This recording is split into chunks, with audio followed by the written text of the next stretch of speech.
Hello, hello. This guy is called Steve. And he's Matthew.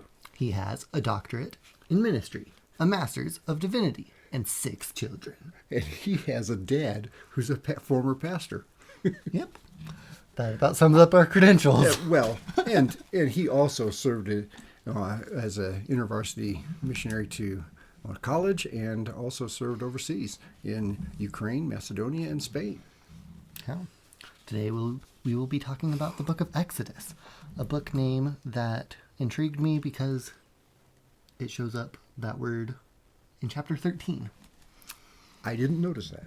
Yeah. We don't know that it's an Exodus happening until chapter 13. Okay. So what did you think? What were the main themes? What stuck out to you the most? Well, on a negative note, from the reading perspective, there was so much. It seemed like there was so much repetition of the details of the ark and the clothing, and that made it. I found it really hard to read through. It was because I actually tried to read it. I tried not to skip sections, and I at times I felt like I could have skipped this section because I already read it, and I think that things were repeated 3 times. Yeah, I think so. And sometimes it would repeat the same thing within itself. So it's talking about the tabernacle, or it's talking about, I think actually this is for the clothes of Aaron, but it talks about they're going to put golden bells and pomegranates alternating. And it says a golden bell and a pomegranate, a golden bell and a pomegranate, a golden bell and a pomegranate. And sometimes it's in the same verse. Yeah. So I guess that's not really a theme, but an observation that if you're going to read the book of Exodus in one sitting, just beware that you're going to have some times where you're going, man, didn't I just read this?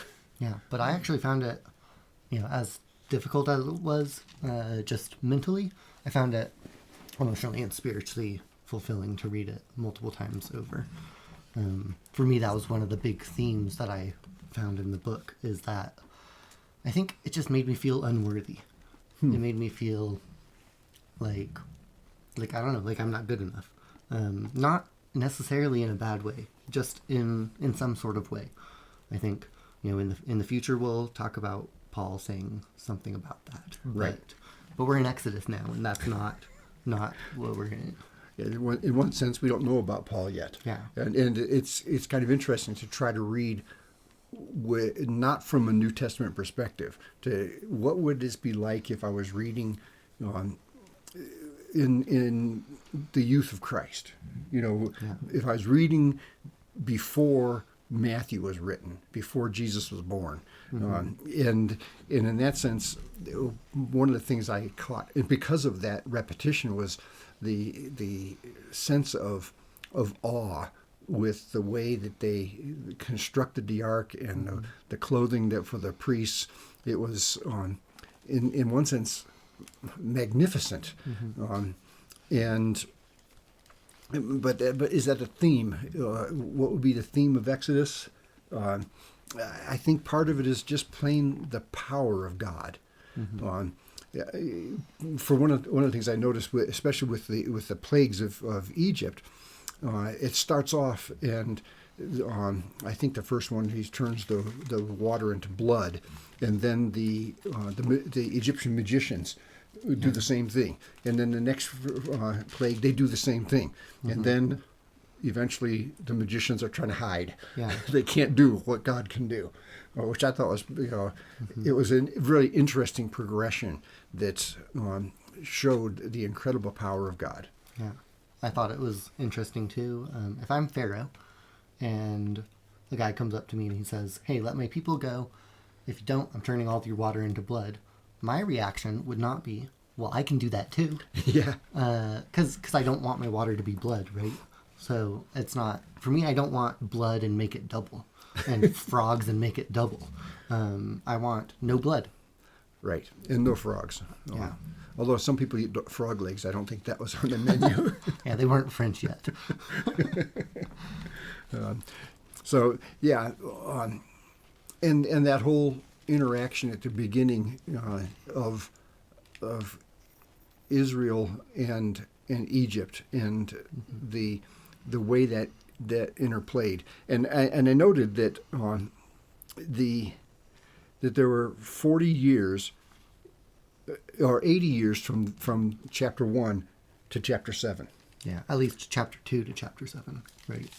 Uh, Chapter 2 is birth of Moses, and then Oh, yeah. later yeah. Moses is called, he says he's 80 years old. So. Yeah, which I thought was, especially having read Genesis yesterday, and the people living for so long, and now if you've read Sometimes through, they're mentioned in just a sentence. yeah, So and now we get six chapters in the first 80 years of Moses' life, and some of those are just like that. Just, okay, so he was born. Okay, so he went to Midian. Okay, he's back, and that 40 years is over.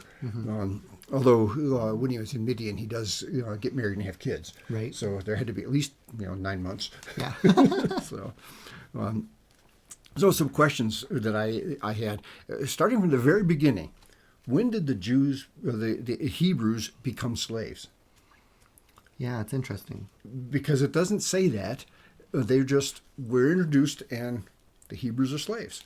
And I wondered if it was, dare I say, Joseph's fault?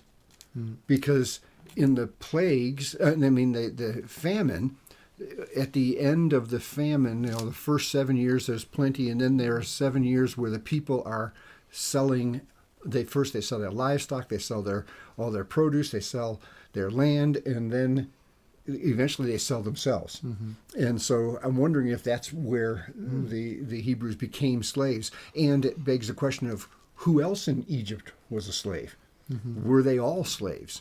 So it was just a question that popped in my mind as it begins, where the Egyptians, the Pharaoh, is treating the Hebrews all as slaves. Yeah, a new Pharaoh that hasn't ever met Joseph, or anyone that knew Joseph, comes in and he wants to oppress Israel.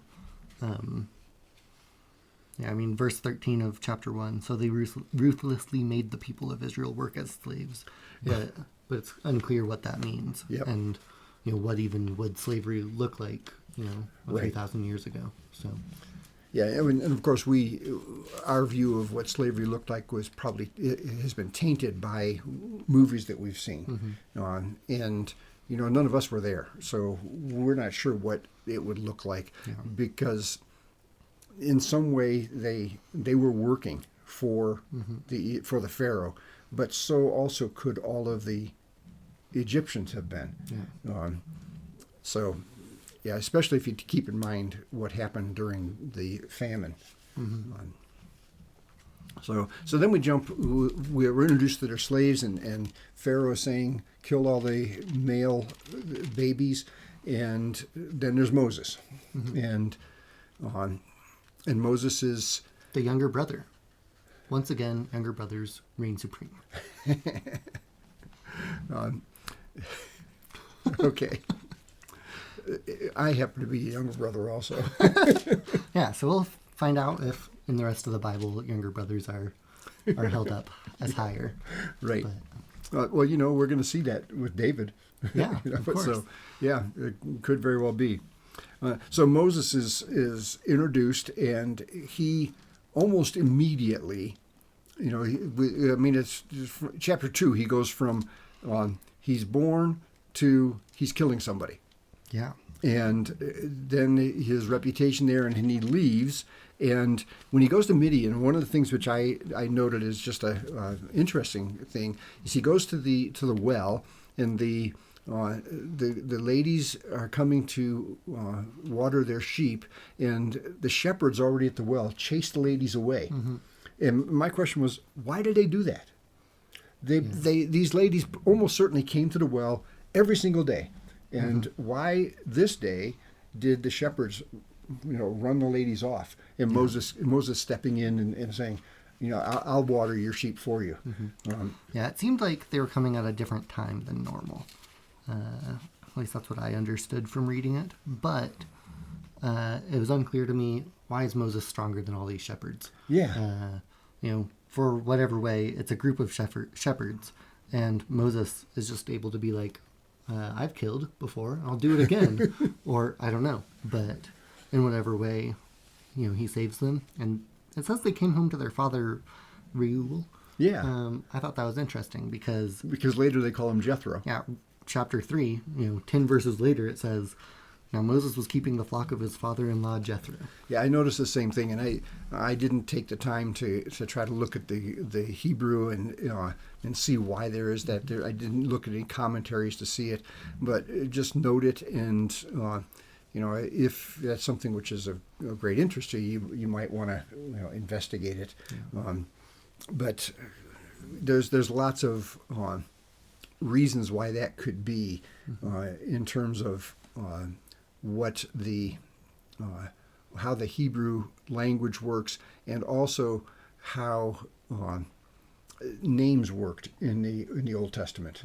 So, Yeah, and I think even just how people would write lineages, it could be that they're actually daughters of Jethro, but maybe Jethro's dad is Reuel, and Right. so they're all daughters of Reuel. yep. Again, one of the explanations that we don't usually think of in the way we use the names here in the United States. So then it jumped up to Moses gets called. He's gotten married. He's got a kid, and God is sending him back to Egypt to help bring the people out of Egypt. And we get to, for me, I'm at chapter 5. I don't know if you want to go that far. Yeah, that's fine. But in chapter 5, verse 22, so Moses has come to Israel, to Egypt, and he has challenged the Pharaoh, set my people free, and Pharaoh said no, and in turn the Pharaoh he reacts by making the Israelites produce more on less, or produce the same amount with less help, and the people then in turn are upset with Pharaoh. And then in verse 22 of chapter 5, Moses returned to the Lord and said, "O Lord, why have you brought harm to this people? Why did you ever send me?" And from the perspective of a retired pastor, that is, I think, a fairly natural response to a leader who has felt called to do something when things don't seem to be going well. Why did you ever send me? You haven't delivered on your word. Why am I here? So Moses is grappling with both his own, I would guess, his own sense of failure, and then in turn looking to God and saying, aren't I doing everything I was supposed to do? And yet, why'd you send me here? Yeah.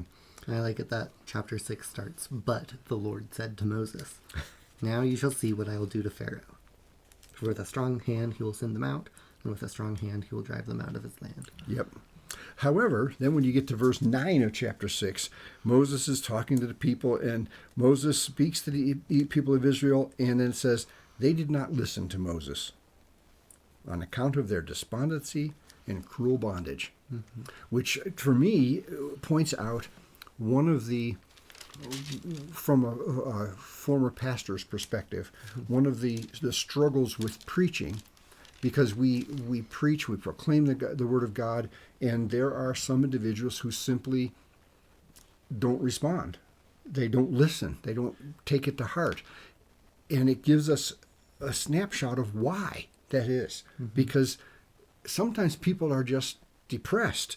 They are in bondage, and they can't just snap their fingers and suddenly respond favorably to a challenge. Something we probably ought to keep in mind anytime we're talking to somebody and giving advice to them, that sometimes people, they may want to, but their life situation is such that they can't appropriately respond to even to God's word when you're reading it, and I see what that says, but why did you send me here? Yeah. So those two things coming very close to each other in Exodus 5 and 6.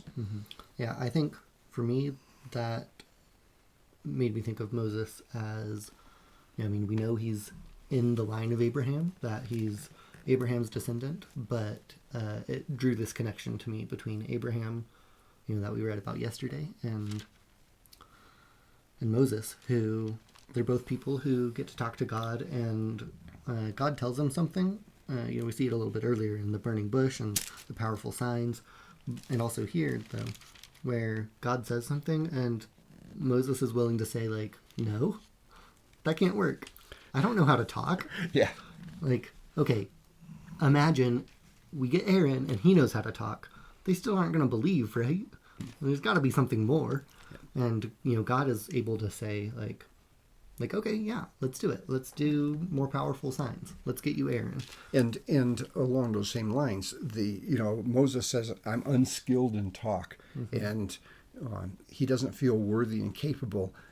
And I think that's a lesson for us today, that there are times when we feel like we can't do it, that we don't have the skill, and yet God uses an unskilled speaker to change the world, which is amazing. And tied closely to that, there are two different times that I didn't actually write them down because it was a second one that made me remember the first one, because it says it. God made Moses to be like God to Pharaoh. Yeah. And he also said he had made Moses to be like a God to Aaron, which it was an interesting thing. We often look down upon that idea of elevating somebody, and yet sometimes it's useful to have some people that we so deeply respect. Not that we're going to call somebody God, but that we understand that they have a deeper connection to God, and through that connection, we too can develop a deeper connection to God. Yeah.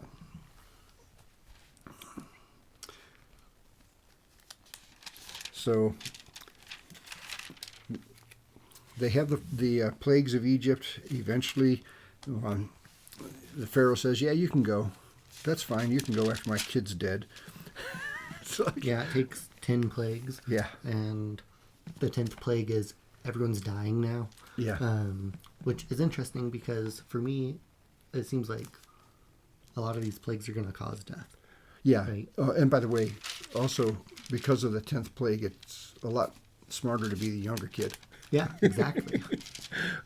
Yeah, and that, as I read the plagues, one of the things that I thought is, okay, how many times are we going to destroy all the food? How many times are we going to destroy, it seemed like it was repetitious, and I wondered a little bit, and the text doesn't indicate this, I wondered if there was a time period involved, that there was chance for plants to grow back up. But there's no biblical indication of that. Yeah. It was just a thought I had because, everything got killed. It seemed like it got killed a number of times. It seems like it's not just day after day, though, because Pharaoh does say, pray to God tomorrow that you'll fix this. And sometimes the plagues were a week apart. It was like a week from the time that Moses talks about it until the plague comes. Okay. I did find it interesting in chapter 9, after the plague of hail. So they've had the cattle died, and they haven't yet gotten to Passover. But in chapter 9:27, the Pharaoh says, "I have sinned this time." Yeah, it's like, this time? What about the other times? Took you 7 times to figure out that once you sinned. Yeah, I thought it was interesting. On the time subject, just a couple of verses after, in verse 31, the flax and barley were struck down, but the wheat and the emmer were not struck down, for they are late in coming up. And that was Moses saying, like, you aren't going to listen this time either because you're still going to have more food. Yep. It's interesting that I put a note on those 2 verses also, because that's just an interesting side note. Yeah, and part of me thought, okay, why did we need that in there? And I think that you may have identified it because Moses knew that without everything being stripped away, Pharaoh was going to still have his hardened heart. Yeah, and I think that gives some power to also Moses' time in Midian, of just, he spent a bunch of time growing sheep and planting things and growing, watching the seasons come and go. Yeah. And he was able to have that wisdom to come in. Yep. So Passover happens, and I didn't actually take a lot of notes on that, but the Pharaoh says, at the end of chapter 10, Get away from me, beware, do not see my face again. And Moses says, you're right, I shall never see your face again. But then, interesting, because in chapter 11, they gather, they're getting ready to leave, and interesting, the Lord gave the people favor in the sight of the Egyptians. Furthermore, the man Moses himself was greatly esteemed in the land of Egypt, both in the sight of Pharaoh's servants and in the sight of the people. This is a guy who has called down 10 plagues upon Egypt, and everybody seems to esteem him, to approve of him, except for the Pharaoh and his court. Which is, I'll tell you what, if I'm not sure that I would be that magnanimous, that if I knew that somebody was the direct result of my losing my firstborn and my cattle and all the things that happened, would I say, hey, he's a good guy? And yet there he is well esteemed. I think before we move past Pharaoh, when we're getting close to that point, I think one thing that sticks out to me, and this is, I guess, stealing from D.A. Carson, but is just that Pharaoh hardens his own heart, but also God hardens Pharaoh's heart. Yeah. And a third thing, Pharaoh's heart is just hardened. It's not done by God or done by Pharaoh, but it's just a thing that happens. And I think I was just thinking about how that can happen in our lives or with people around us, where sometimes something happens, sometimes it's our own fault, and sometimes it's God doing it. And I don't remember, I don't think I took a note of it, but at some point, either yesterday or today, I observed that God had an understanding of what was going to happen in the future. That He isn't bound by our time, and it comes up all the time. With each of these plagues. Yeah. God tells Moses, "This plague's going to happen, but don't worry, you're not going to leave Egypt yet." And Moses says, "I'm trying to worry about that. I want to leave Egypt." Yeah, so it's in the plagues, and I think that's part of, for me, that's what softens the idea that God hardened Pharaoh's heart, because God understood that Pharaoh had hardened his own heart, and God gave him things that would prompt him to harden his heart more. And it's interesting to me because there's a clear reason for that. A clear reason for the plagues. A clear reason for Pharaoh's heart to be hardened. It's not that God couldn't have just said, like, oh, yeah, we'll just have Pharaoh immediately let the Hebrew people go. But that God wanted to draw more glory to himself. Right. That God was making this point. People are going to see how powerful I am. And in the name of this people, in the name of the people of Israel, we're going to show them more. Right. And as a side rabbit trail, don't you wonder about what happened to the people of Egypt once the Israelites leave? Obviously, the soldiers all end up getting drowned, but the other people who had high esteem for Moses and who had observed all that God could do, where did they end up? What was their thinking, and what, was there a tendency to believe in Jehovah God? And we don't have any record of that, but but you wonder, at least, are these seeds being planted? Yeah. And, where is it leading, or where will it lead in the future? So, the Passover comes, and anybody with any biblical background understands the concept of the Passover and what happened there. They have sacrificial lamb and the blood on the doorposts and stuff, and the firstborn of all those who did not do that are slain. A great outcry in Egypt because of that, and Pharaoh says, "Get out of here, go. We'll let you go." And so they start leaving, and just an interesting note that I thought, wow, because we're talking about 430 years after the end of Genesis, approximately. And in 13:19, it says, Moses took the bones of Joseph with him. Yeah. Where did it keep these things for 430 years? Yeah. I think that also shows the high esteem that Joseph had, Yeah. where at the end of Genesis we see Joseph is buried in the Egyptian manner.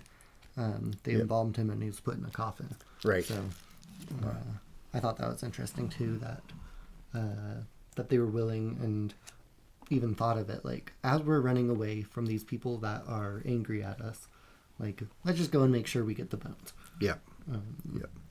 The bones of somebody who nobody we know has met. None of their parents have met them. None of their parents have met them. None of their parents have met him. Nobody's living to be 430 years old Yeah. at this point. So the Israelites leave. The Pharaoh and his armies chase them. And the Israelites understandably get kind of concerned because these are brick makers. They're not warriors. And Pharaoh and his armies are coming after them. And they're standing by the sea.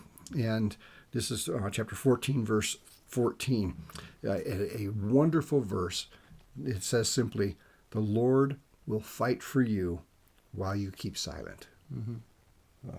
How does the ESV say that? Yeah, the Lord will fight for you, and you have only to be silent. Yeah. So all you have to do is shut up.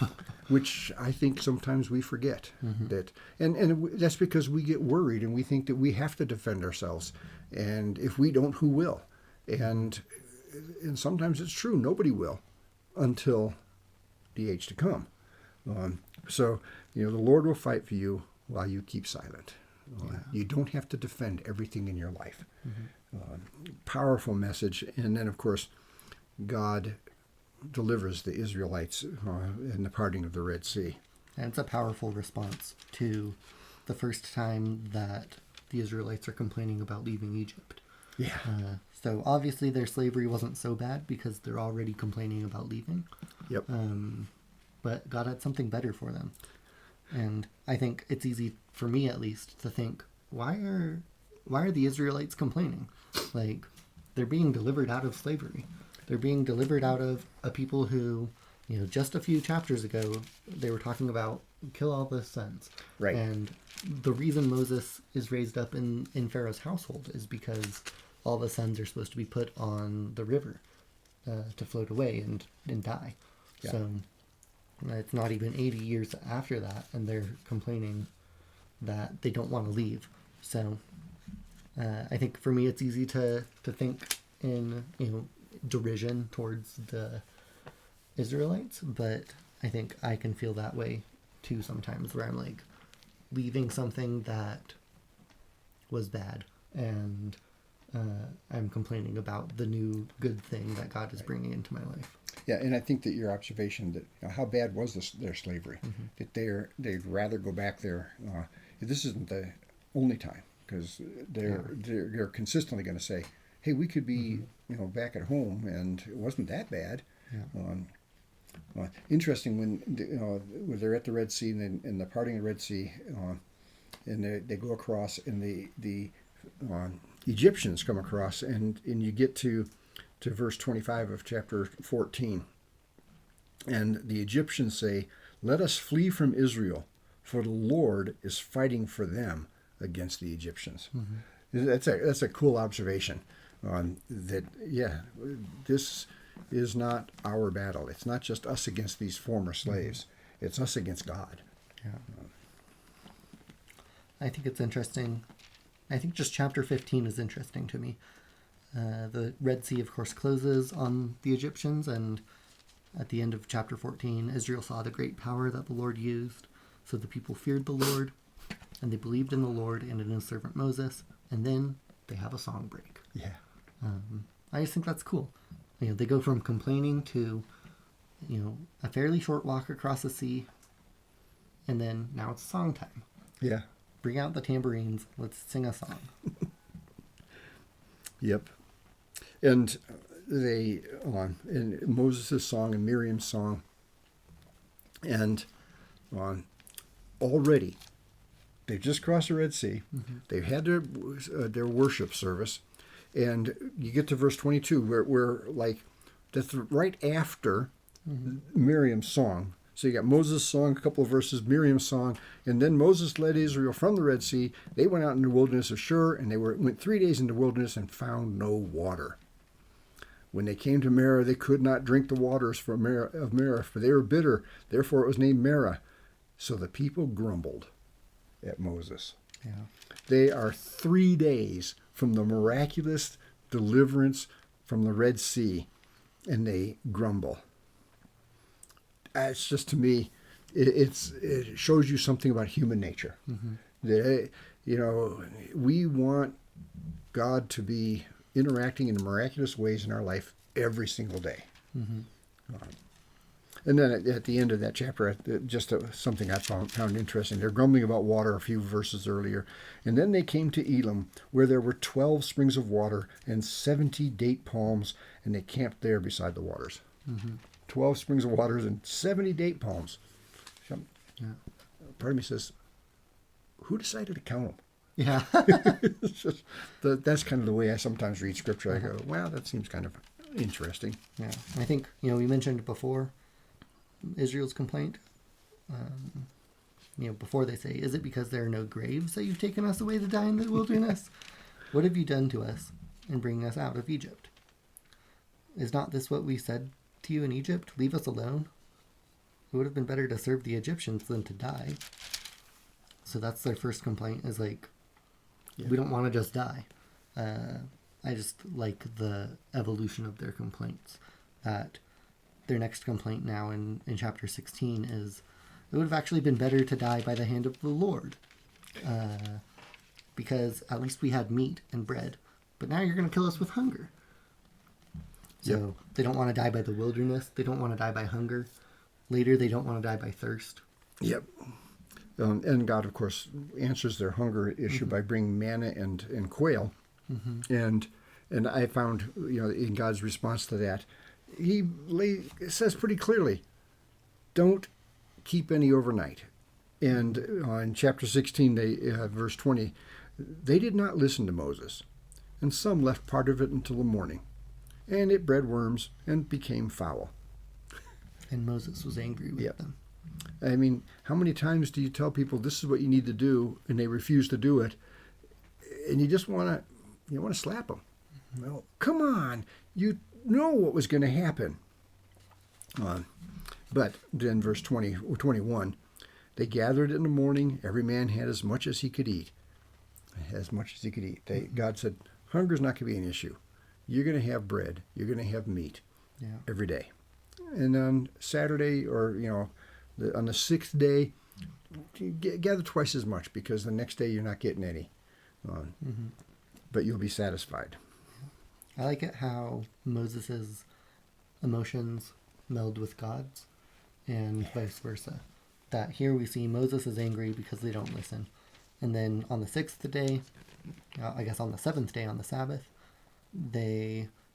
people go out to look, and the Lord has the same reaction. He's angry. How long will you refuse to keep my commandments? See, the Lord has given you the Sabbath. Yeah. Therefore, on the 6th day, he gives you bread for 2 days. I just think that's nice. Yeah. It's interesting, at least, that there's this combination of emotions from Moses and God. Yeah. It makes me feel not bad when I have moments of anger, that sometimes, not all the time, but sometimes it's the same way God would feel. Yep. I think chapter 17 is always interesting to me, because for me, I feel like I always remember, and people always remember, Moses bringing water from the rock the second time. But the first time he does it, and he does it exactly as God tells him. God says, go to a rock, hit it with your staff, it's going to break open and water's going to come. And Moses goes and does it. But, the next time, which we haven't gotten to yet, but the next time, God is not happy with Moses doing those instructions. So, and again, in chapter 17, the people are grumbling. which seems to be a theme. And then at the end of chapter 17, they have the battle of the Amalekites. Oh, yeah, which is very funny to me because, okay, you're 68. You're not quite 80 yet, like Moses is. But I just have this funny image of me and my brothers holding your arm up so that we win the fight, or something like that. Yep. Which is, it's also a beautiful picture of how God is interacting with the Israelites in a powerful way. And I found chapter 18 really interesting because of what happens right at the beginning. Jethro comes back, and it says, verse 2, Jethro, Moses' father-in-law, took his wife, Jethro's wife, Moses' wife, after he had sent her away, and her 2 sons, and they brought him to Moses. I hadn't really noticed that whatever the time period was from when Moses left Midian to go to Egypt to get the people out of Egypt, he was without his wife and kids. Yeah. Just to me, it was a very interesting insight that Moses was. He had his brother there, but he was acting without his wife. Yeah. I think to me, I felt maybe not as much this idea that Moses was alone, but this idea of Moses as a good husband and father, where he's saying, these plagues are going to come. They're not good. And I just want you to have a happy life. Like, you go hang out with your dad, and like the kids are going to go hang out with grandpa. It's going to be great. Hang out with some sheep, and we'll meet up later. Yeah, that's a good point. It's a good point. And Jethro, of course, is not, he's not a major figure, but he does provide an insight into conflict management. Yeah. Diversify. Everything doesn't rely on one person. You may be the smartest person in the room, but other people can stand in and help resolve conflict. I always think it's interesting. Jethro is always called the priest of Midian, and I just don't know what that means. Like, who are the Midianites? Yeah. What is Midian the name of the god? I don't even know. Yeah, good point. And like, Jethro is giving good advice. Is he following God? Who knows? It's so hard to tell because Melchizedek in Genesis comes and blesses Abraham, and Melchizedek is just called the priest of the Most High God. Right. And it's like, what is that? He's just some random guy who decided, hey, let's serve God, and other people are following him. Like, it's so hard to know. Yep, that's a good point. This is a side note, jumping back a little bit about manna, and there were a couple of places where it talks about this in terms of the sacrifices. Apparently, God didn't want anybody to have leftovers. Don't save up for tomorrow. Tomorrow will take care of itself. Yeah. So then, I went on to chapter 21. Yeah, I think before that, I had an interesting realization or question. At the beginning of chapter 16, my Bible says, they set out from Elim, and all the congregation of the people of Israel came to the wilderness of Sin. It's just a name. I just thought that was interesting. Yeah. Because, before that we've seen at least Pharaoh say, now I've sinned. So, maybe they're not saying it's sin in this wilderness, because we don't say Sinai. We normally say Sinai. Right. So, And I'm pretty sure that's it's a totally different Hebrew word. Okay. At least that's from my memory when I decades ago studied a little bit. And then, so I went on to chapter 21, and this is just something which I would probably want to spend a whole lot more time trying to figure out, and that is the treatment of female slaves. Yeah. It just, of course, a different time and probably also a different understanding of what slavery was, given that the Israelites would rather have gone back to slavery than to be a little bit hungry. Right. So, but just that the treatment of the female slaves, you sell his daughter to a female as a female slave, and it was, to me, troubling isn't really the word, but just more confusing. Yeah. I thought it was interesting because it's all like, treat them fairly. If something goes wrong, like, don't be a jerk. Yep. If you get a female slave and then she's like not that good of a wife, she can go be a wife to someone else. Good point. So moving on to chapter 23, we've gone through a bunch of laws and the feasts and that kind of stuff, and it goes into the conquest of the land, where in verse 22, God says, if you truly obey his voice, or it says, if you truly obey his voice and do all that I say, then I will be an enemy to your enemy and an adversary to your adversary. I want God to be an enemy of my enemies. Yeah. Even better, I'd like not to have enemies. But as they're getting ready to go into the promised land, that assurance that God is with them and is an enemy of their enemy. It goes on the old statement, a friend of my friend is my friend. Yeah. An enemy of my enemy is my enemy. So then we go on to chapter 24. Yeah. I thought this was interesting. I didn't find it as interesting reading it, but in a few chapters I found it really interesting. But it says that Moses goes up with Aaron and Nadab and Abihu and 70 elders from Israel, and they all go see the Lord. I thought that was interesting. Yeah. A little bit, that it's 74 of them, 75 of them, but yeah.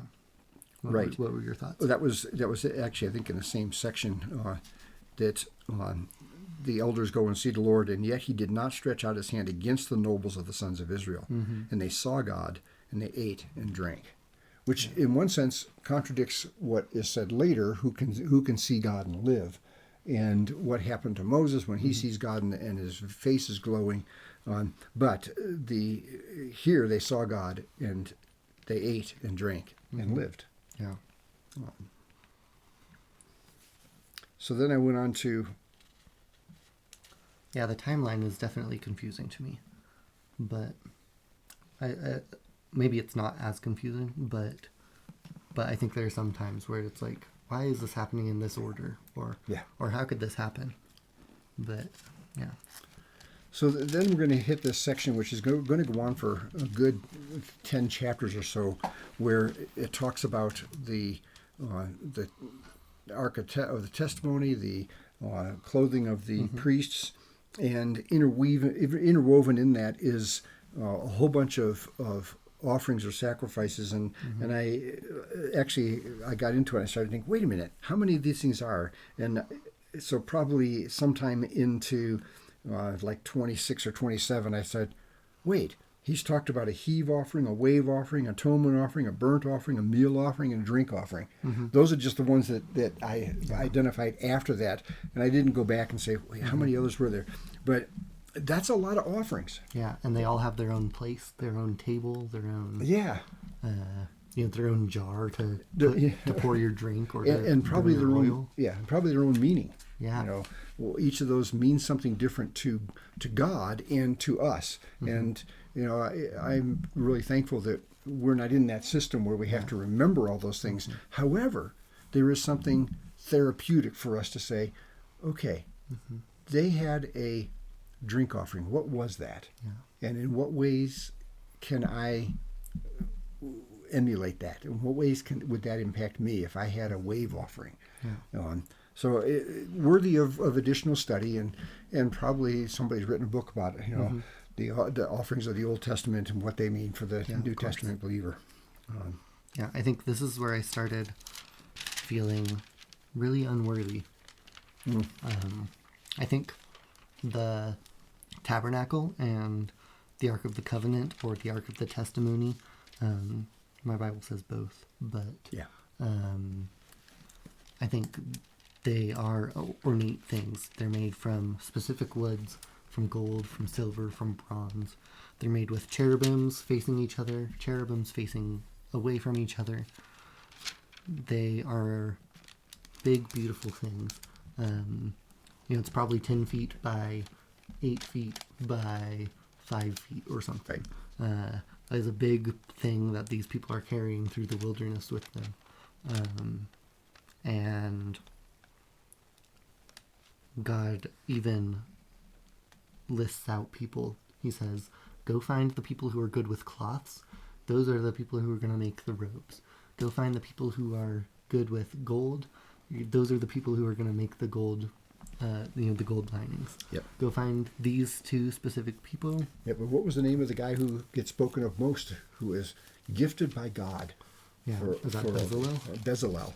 And he's actually mentioned in chapter 32, 33, 34, and 35. Mm-hmm. He's this guy that, hardly anybody ever speaks of Bezalel. Yeah.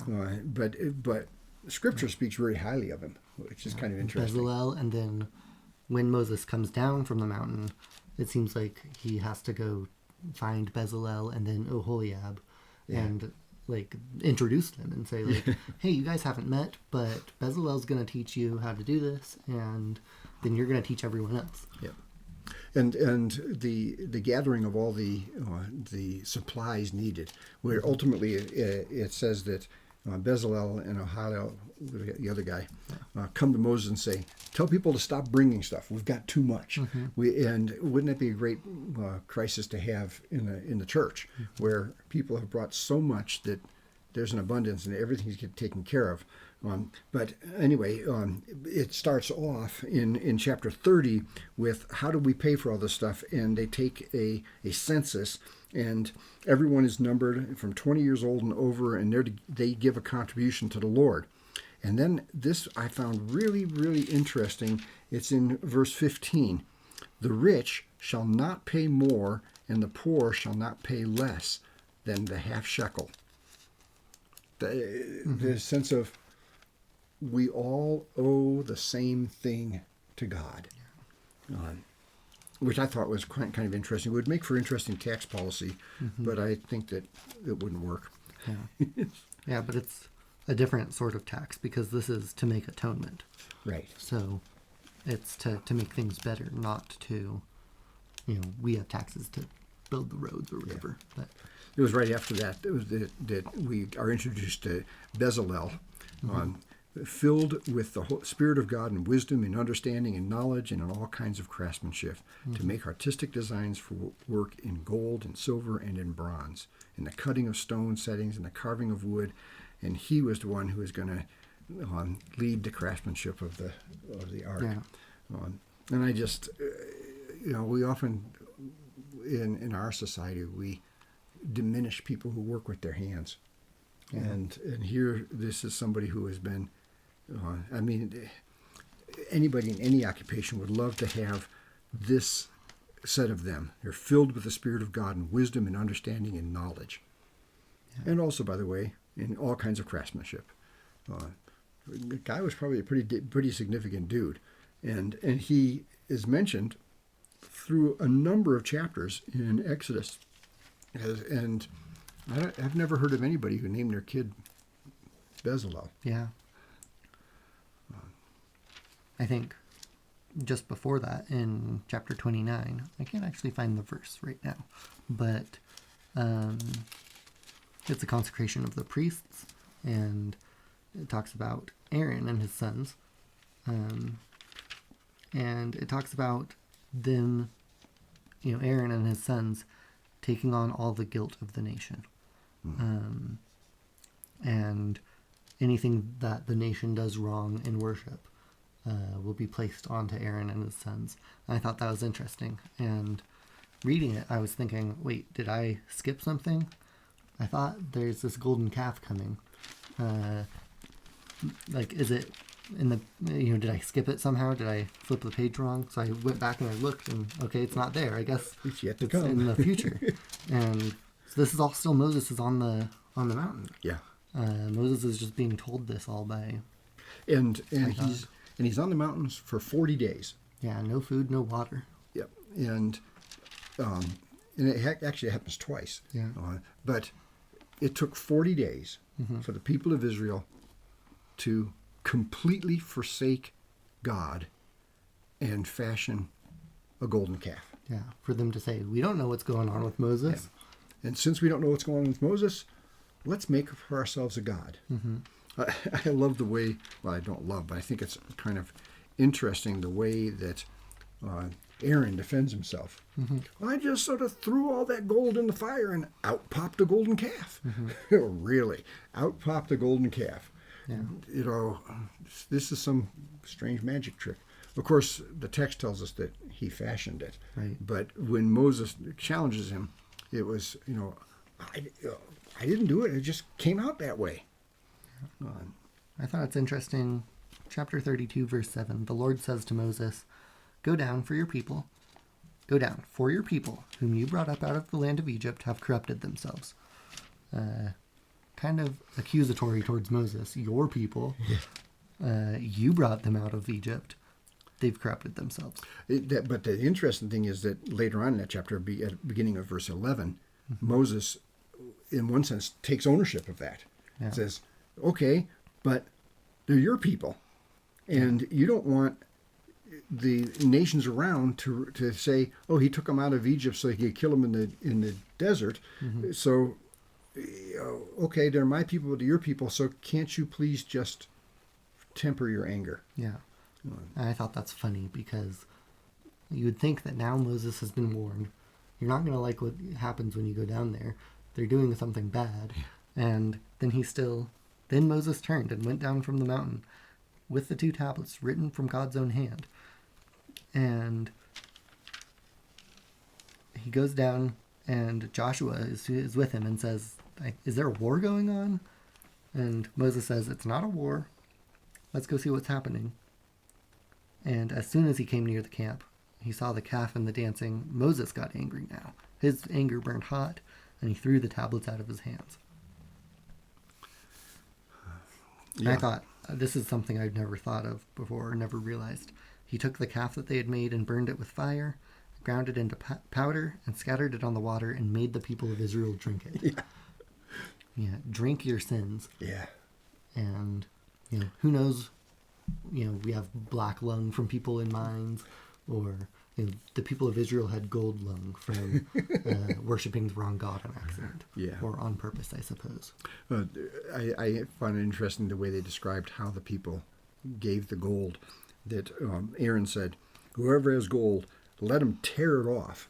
Don't take it off, tear it off. So I'm imagining, ripped ears and, if they had nose or lip things, they're just now damage to their bodies. Because each time it refers to that, it does talk about tearing things off. Interesting. Mine does not say tear them off. Mine just said take off the rings of gold that are in the ears of your wives, your sons, and your daughters.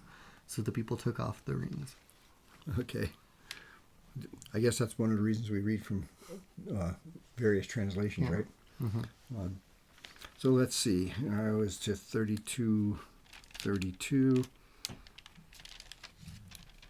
No, this is where Moses says, if you will forgive their sin, if not, please blot me out of your book which you have written.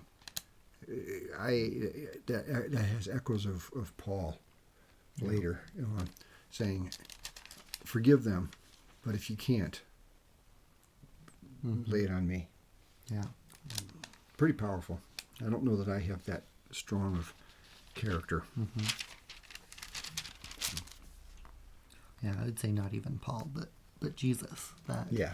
Moses is willing to take it and say, whatever their sin is, I was with you on the mountain, so I wasn't doing the sin. But if you won't forgive them, take me out too. Yeah. I like chapter 33, verse 18. Moses said, I pray you, show me your glory. Yeah. Just I want to see God. I want to see Jesus. Yeah. I always think it's interesting too. Moses coming down from the mountain. Throughout this whole rest of this book, it says Moses goes up on the mountain with God, or is in the tent of meeting with God, and he comes out and they say, "Cover your face, we can't see you." Like, you resemble God too closely that just looking at you tears the sin away from us. Yeah. That's not exactly the words they use, but it's the sort of sentiment that they have. Yep. I like the way God describes himself in chapter 34, verses 6 and 7. The Lord passed by in front of Moses and proclaimed, the Lord God, compassionate and gracious, slow to anger and abounding in loving kindness and truth, who keeps loving kindness for thousands, who forgives iniquity, transgressions, and sin, yet he will by no means leave the guilty unpunished, visiting the iniquity of fathers on the children and on the grandchildren to the third and fourth generations. Mm-hmm. That's God's holistic description of himself. Yeah. And we seldom hear anybody talk about how does God describe himself. Mm-hmm. And note that there's a balance of his compassion, his grace, his slowness to anger, his loving kindness, his truth, and his forgiveness, and also the fairness of punishing in justness. Yeah, I think it's interesting. Keeping steadfast love for thousands of generations. Yeah. And visiting the iniquity for 3 or 4 generations. Yep. I'm pretty sure that if I wanted to, I could probably develop a sermon out of these 2 verses. Mm-hmm. Yeah, you have. Have I? Yeah. Well, let's see. I think that I'm coming to the end of my observations. Yeah, it's hard because at this point now Moses is coming down with the remade tablets, and now all the things we just read God say to Moses, we're going to read Moses say to all the people. Right. And they're just going to do it. So there's not a lot happening new. Right. But I think for me it still filled me with those same feelings of unworthiness and of unworthiness almost feels wrong because it's just something different. Yeah. It's just I'm not Bezalel. Right. I'm not Oholiab. And I'm not the people who are good with cloth to make these robes. And I'm not even the people who are bringing the gold or the fibers. So yeah, that it was actually at the beginning of this section that Bezalel and the other guy, come to Moses and say, "Don't let people ring anymore." Yeah. And it sets off, from really chapter 36 to the end of the book, those 5 chapters, the building of the temple and everything, and culminating ultimately at the end of the book, where the glory of the Lord comes down and fills the tabernacle. Yeah. And so it is this culmination that all that has gone ahead from delivering the people of Israel from Egypt to the giving of the commandments, to the giving of the particulars of the tabernacle and the priestly garments, and finally it's completed, and the glory of the Lord comes. Mm-hmm. And it stays. Yeah. It stays there, day and night. Throughout all their journey, the cloud of the Lord was on the tabernacle by day, and there was fire in it by night, in the sight of all the house of Israel. Mm-hmm. So all of their issues before that, the grumbling, and there's probably going to grumble more in the books to come, but they could look in the day. They could look, and there's the cloud, and at night they're looking at the stars, and they think, "Where's God?" And they look, and there's the fire. Yeah. That God was, in that sense, visibly with them. Mm-hmm. And the glory of God shone upon them. That's, for me, the book showing the incredible power of God, his incredible forgiveness and patience and kindness and provision, and coming upon the Ark of the Testimony, where His glory is shown. It's powerful. Yeah. That now all this unworthiness that anyone might feel in the face of such gold and silver and bronze, it's washed away by God's glory. Yeah. Yep. Good book. A little difficult to read through because of, in that sense, its repetitiveness. But we're gonna face some of that in the future. There's some passages. I think we get into Leviticus. We're going to have some interesting challenges as we go through all the different regulations. Yeah, looking at just the title for chapter 1, I'm not excited because it's already just talking about laws. It says laws for burnt offerings. So. Right. But nevertheless, I recommend that you read through Exodus, make observations on your own, and don't get too bogged down if you can't do it all in one sitting. I don't think either Matthew or I read it all through in one sitting. I managed to get the Genesis read only with a break for breakfast. It took me. I took a longer break because I think Exodus is harder reading, in part because for me, I kept thinking, didn't I already read this? And I kept trying to think through, were there differences? Were there something? Is there something I'm missing with this?